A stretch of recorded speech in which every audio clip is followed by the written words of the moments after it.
राधे राधे दोस्तों, आरबिट path YouTube channel में आप लोग का स्वागत करता हूं। जैसा कि हम लोग पढ़ रहे हैं वन लाइनर के क्वेश्चन, ठीक है।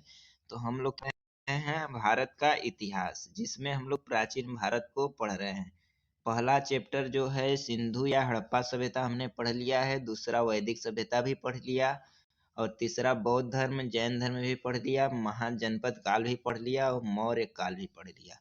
और आज पढ़ेंगे मौर्योत्तर काल। क्या पढ़ेंगे? मौर्योत्तर काल। तो मौर्योत्तर काल के जितने भी प्रश्न होंगे उसको हम लोग देखेंगे इस वीडियो में, ठीक है। तो चलिए मौर्योत्तर काल पर, कहाँ है मौर्योत्तर काल, खोज लेते हैं, ठीक है। इसको थोड़ा जूम कर लें ताकि आप लोग को समझने में आसानी हो। ठीक है, अब जूम हो गया है। तो मौर्योत्तर काल जो है कि मौर्योत्तर काल किसे कहा जाता है, कब आया था मौर्योत्तर काल? क्या मौर्य वंश के बाद मौर्योत्तर काल आया था कि नहीं? हाँ, मौर्य वंश के काल ही मौर्योत्तर काल। मौर्योत्तर काल उसे कहते हैं उस काल में जो विदेशी आए थे, जिस जो शक थे, यवन थे, यूनानी थे, सब आए थे, ठीक है। जिन्हें एक ट्रिक है ISPK, हिंद यूनानी जो होता है, शक, पल्लव और क्या, कुषाण, ये सब आए थे। तो उन्हें क्या कहा जाता है? मौर्योत्तर काल। और मौर्य वंश के बाद और क्या है? मौर्य वंश के बाद कण्व वंश होता है और सातवाहन वंश। तो इस सब के बारे में हम इसमें पढ़ेंगे। तो मौर्योत्तर काल जो है कब से कब माना जाता है? 185 ईसा पूर्व से 185 ईसा पूर्व से 319 ईस्वी रहना चाहिए। ईसा पूर्व नहीं, ईस्वी रहना चाहिए, ठीक है दोस्तों। 185 ईसा पूर्व से 319 ईस्वी रहना चाहिए, गलत लिखा है ईसा पूर्व। तो मौर्योत्तर काल 185 ईसा पूर्व से 319 ईस्वी। क्वेश्चन है, पहला क्वेश्चन है कि अंतिम मौर्य सम्राट बृहद्रथ की हत्या कर अंतिम मौर्य सम्राट बृहदत्त की हत्या कर किसने शुंग वंश की स्थापना की थी? तो किसने की थी? पुष्यमित्र ने। किसने? पुष्यमित्र ने। अगला क्वेश्चन है कि कण्व कण्व अगला क्वेश्चन है कि कण्व या काण्व वंश, जिसे काण्व वंश कहा जाता है, का संस्थापक कौन था? तो कण्व वंश का संस्थापक कौन था दोस्तों? वासुदेव। कौन थे? वासुदेव। अगला कह रहा है कि सातवाहन, जिसे आंध्र सातवाहन वंश कहा जाता है, का संस्थापक कौन था? तो कौन था? सिमुक था। कौन था? सिमुक। अगला क्वेश्चन है कि प्राचीन भारत का महान व्याकरण पतंजलि किसका समकालीन था? तो किसका समकालीन था? पुष्यमित्र शुंग का। किसका? पुष्यमित्र शुंग का। तो क्या क्या पढ़े अभी? जो मौर्य सम्राट बृहदत्त है, तो अंतिम सम्राट मौर्य, जो मौर्य वंश था उसके बाद ही मौर्योत्तर काल आया। तो अंतिम मौर्य सम्राट कौन था? बृहद्रथ। और बृहदत्त की हत्या किसने की? शुंग ने की। तो शुंग, पुष्यमित्र शुंग ने, तो पुष्यमित्र शुंग ने उसकी हत्या करके किसकी स्थापना कर दी? शुंग वंश की, ठीक है। और जो शुंग और जो कण्व वंश का संस्थापक, कण्व वंश का संस्थापक कौन है? वसुदेव। और सातवाहन वंश, मगध साम्राज्य का अंतिम साम्राज्य कौन था? सातवाहन वंश। सातवाहन वंश का संस्थापक सिमुक, कण्व वंश का संस्थापक वसुदेव, शुंग वंश का संस्थापक पुष्यमित्र शुंग। और प्राचीन भारत का महान व्याकरण पतंजलि किसका समकालीन था? तो किसका? पुष्यमित्र शुंग का, ठीक है। आगे देखते हैं दोस्तों, आगे क्या है? आगे कहता है कि सर्वप्रथम भारत में विशुद्ध संस्कृत भाषा में लंबा अभिलेख किस राजा के द्वारा जारी किया गया था? तो विशुद्ध संस्कृत भाषा में लंबा अभिलेख किस राजा द्वारा जारी किया गया था? तो शक राजा रुद्रदामन के द्वारा। शकों का राजा रुद्रदामन था, उसके द्वारा संस्कृत भाषा में सबसे लंबा अभिलेख जारी किया गया था, ठीक है दोस्तों। अगला क्वेश्चन कहता है कि सातवाहनों ने आरंभिक दिनों में अपना शासन कहाँ किया? तो कहाँ किया दोस्तों? महाराष्ट्र में। कहाँ? महाराष्ट्र में। अगला क्वेश्चन है कि किस कुषाण शासक ने सर्वप्रथम स्वर्ण मुद्राएं जारी की? तो ऐसा कौन सा कुषाण शासक था जिसने सर्वप्रथम स्वर्ण मुद्राएं जारी की? तो वो कौन था? कडफिसस सेकेंड। कडफिसस सेकेंड, ठीक है। अगला क्वेश्चन देखते हैं। अगला क्वेश्चन है दोस्तों कि किस वंश के शासकों ने क्षत्रप प्रणाली का प्रयोग किया। क्षत्रप प्रणाली का प्रयोग किस वंश के शासकों ने किया, तो शकों ने। किसने? शकों ने। क्वेश्चन पूछा जाता है, बहुत इंपॉर्टेंट है। अगला क्वेश्चन क्या है कि कुषाण काल में सबसे अधिक विकास किस क्षेत्र में हुआ, तो वास्तुकला। किसमें? वास्तुकला। अगला क्वेश्चन है भारत में प्रथम बार सैनिक शासन किसके द्वारा व्यवहार में लाया गया। क्या क्वेश्चन है कि भारत में प्रथम बार, फर्स्ट बार सैनिक शासन किसके द्वारा लाया गया, तो ग्रीकों के द्वारा। कौन के द्वारा? ग्रीकों के द्वारा। अगला क्वेश्चन कहता है कि ईसा पूर्व दूसरी सदी के प्रारंभ में उत्तरी अफगानिस्तान में स्थापित भारत यूनानी राज्य था बैक्टीरिया। कौन था? बैक्टीरिया। ठीक है। अगला क्वेश्चन है, अगला क्वेश्चन देखते हैं कि सर्वप्रथम जो रोम के साथ किन लोगों का व्यापार हुआ, तो सर्वप्रथम रोमों के साथ किसका व्यापार प्रारंभ हुआ? तमिलों का एवं चेरों का। तमिलों का एवं चेरों का। ठीक है। अगला क्वेश्चन कहता है कि सातवाहनों ने पहले स्थानीय अधिकारियों के रूप में काम किया था। ठीक है। तो किसके सातवाहनों ने पहले स्थानीय अधिकारियों के रूप में काम किया था, तो किसके यहाँ काम किया था, तो मौर्यों के यहाँ। कहाँ किया था? मौर्यों के यहाँ स्थानीय अधिकारियों के रूप में काम किया था। कौन? सातवाहनों ने। सातवाहनों ने। ठीक है। आगे क्वेश्चन है कि वह महानतम कुषाण नेता कौन था जो बौद्ध बन गया था। तो वह महानतम कुषाण नेता कौन था जो बौद्ध बन गया था? कनिष्क। कनिष्क क्या था? बौद्ध धर्म अपना लिया था। ठीक है। कनिष्क क्या अपना लिया था? बौद्ध धर्म अपना लिया था। अगला क्वेश्चन है कि कुषाण काल के दौरान मूर्ति कला की गांधार शैली किसका मिश्रण है। तो कुषाण काल के दौरान जो मूर्ति कला की गांधार शैली थी वो किसका मिश्रण है? भारत ग्रीक यूनानी शैली का। किसका? भारत ग्रीक यूनानी शैली का। आगे क्वेश्चन देखते हैं दोस्तों कि क्या कह रहा है, रोम साम्राज्य जो था, रोम साम्राज्य के अनुसरण पर किस वंश के शासकों ने कैसर, मतलब जिसे सीजर कहा जाता है, की उपाधि धारण की। तो रोम साम्राज्य के अनुसरण पर किस वंश के शासक ने कैसर की उपाधि धारण की, तो कुषाण वंश के शासक ने क्या की? कैसर की उपाधि धारण की थी। अगला दोस्त क्वेश्चन है दोस्तों कि भारत, जो प्राचीन भारत है, प्राचीन भारत में किसने नियमित रूप से सोने के सिक्के चलाए।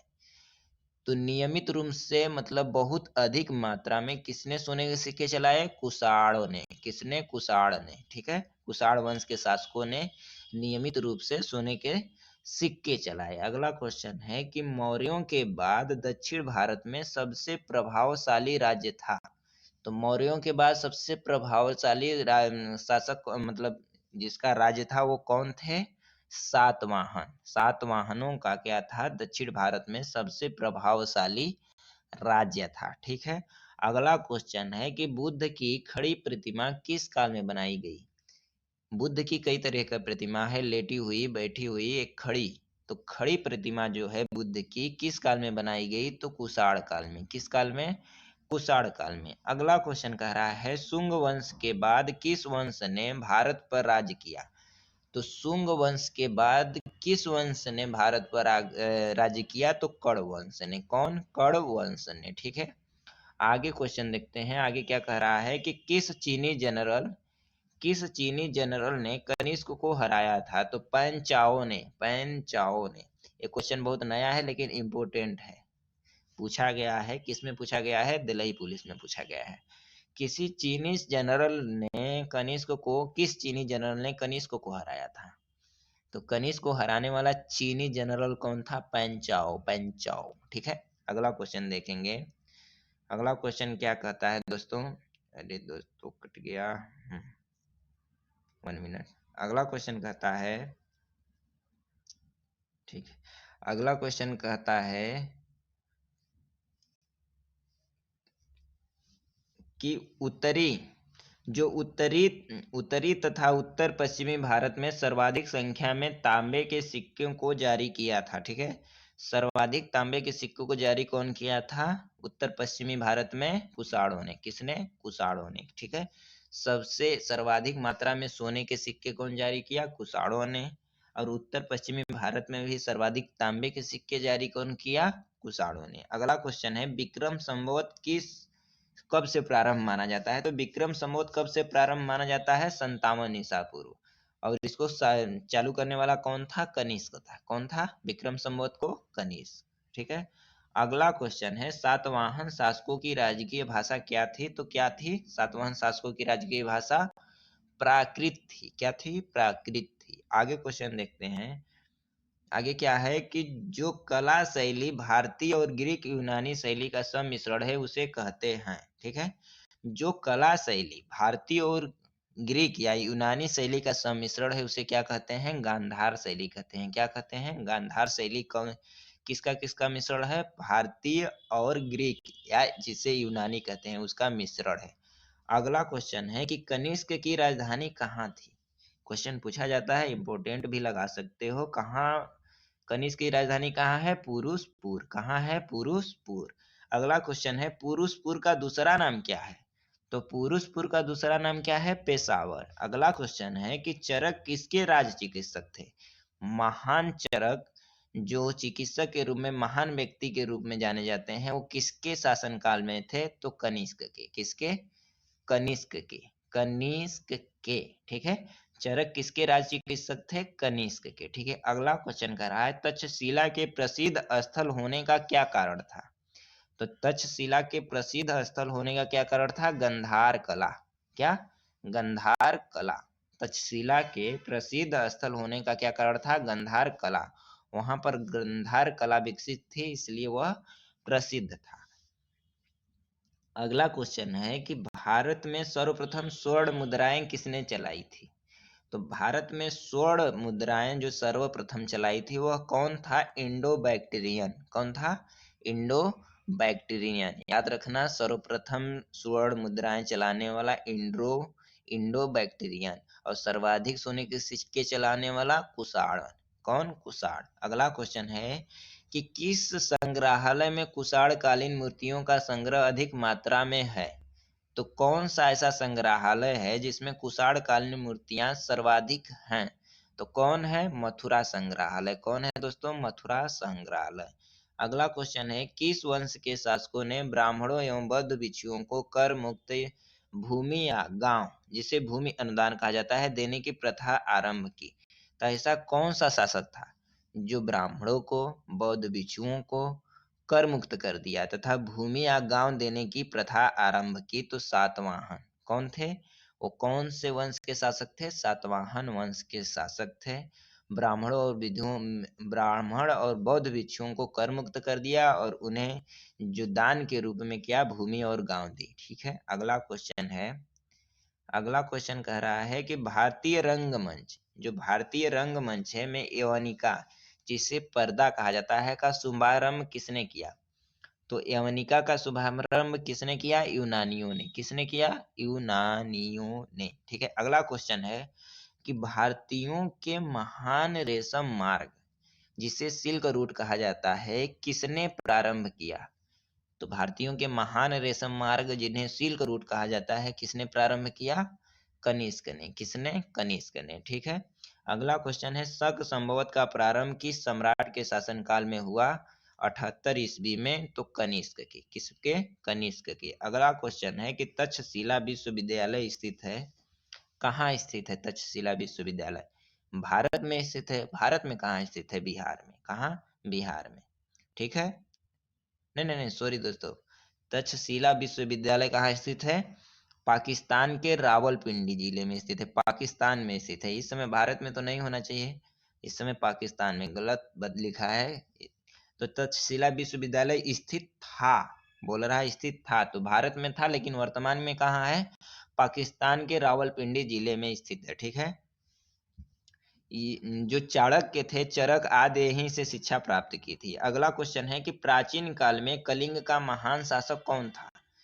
तो कलिंग का महान शासक कौन था? खारवेल। कौन था? खारवेल। अगला क्वेश्चन है कि बुद्ध का किसके सिक्के पर अंकन हुआ है? जो बुद्ध जी थे उनका किसके सिक्के पर अंकन हुआ है? तो कनिष्क के।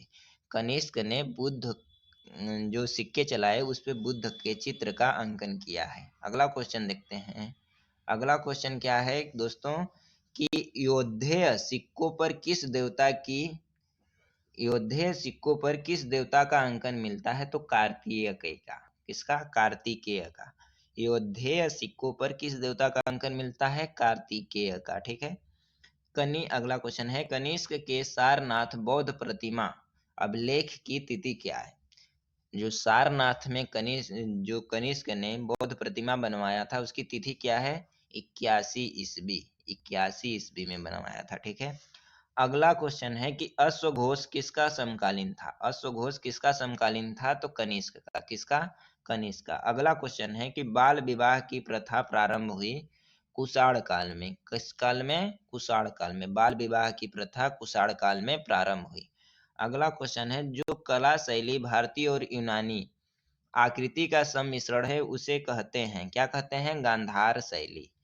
जो भारतीय और यूनानी इसको पढ़े थे अभी, ठीक है, पिछली बार कुछ पढ़े थे, इसको पढ़े थे। तो अगला क्वेश्चन क्या है कि क्या कह रहा था एक बार देख लेते हैं। भारतीय और यूनानी का जो सम्मिश्रण है उस शैली को क्या कहा जाता है? गंधार शैली। अगला क्वेश्चन है कि सातवाहनों की राजधानी अवस्थित थी। कहाँ अवस्थित थी सातवाहनों की राजधानी? अमरावती में। और सातवाहन वंश का संस्थापक कौन है? सिमुक। सातवाहन वंश का संस्थापक सिमुक और राजधानी अमरावती, याद रखना। ठीक है। अगला क्वेश्चन है आंध्र सातवाहन राजाओं की सबसे लंबी सूची किस पुराण में मिलती है? जो आंध्र सातवाहन राजा थे उनकी सबसे लंबी सूची किस पुराण में मिलती है? मत्स्य पुराण में। किस पुराण में? मत्स्य पुराण में। अगला क्वेश्चन है कि पूर्व रोमन शासक जस्टिन क्या है? पूर्व रोमन शासक जस्टिनियन का सर्वाधिक महत्वपूर्ण योगदान किस क्षेत्र में रहा है? तो जो पूर्व रोमन शासक जस्टिनियन था उसका सर्वाधिक महत्वपूर्ण योगदान किस क्षेत्र में था? विधि के क्षेत्र में। विधि मतलब नियम कानून के क्षेत्र में। तो दोस्तों आज के लिए इतना ही। कल पढ़ेंगे संगम काल। ठीक है। तो अगर दोस्तों आपको वीडियो अच्छा लगे तो जो पिछला वीडियो हमने डाले हैं प्लेलिस्ट में जाकर देख लेना।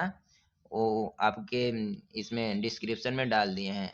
तो वीडियो अच्छा लगे तो लाइक भी कर देना, सब्सक्राइब कर देना। Thank you.